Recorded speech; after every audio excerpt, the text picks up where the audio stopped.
Hi guys, I think it's January 10, 2024. Bali, naiuwi na po natin yung isa sa upgrade ng ating small facility. Kanina, napanood nyo na yung mas naunang upload ko, yung meron na po tayong albino. Then, meron na rin po tayong blue. Ayan po, na juvenile din po. Medyo bata pa po. Yan. Di ba ang ganda?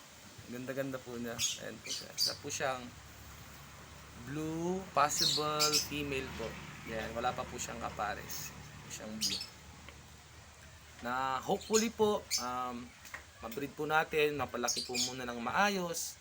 Then, okay naman po yung kain niya. Ayan po, intake niya ng food. Hindi naman po siya, okay naman po yung kain niya.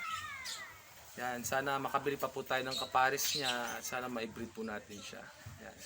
I-share ko lang po sa inyo yung mga bago nating breeders na babalikan natin tong video na to pag mas lumaki na siya, din gawa tayo ng bagong video niya ulit. Yan.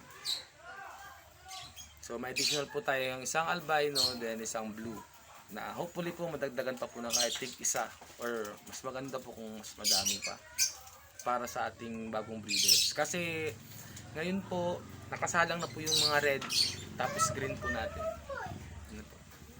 Salamat, bye.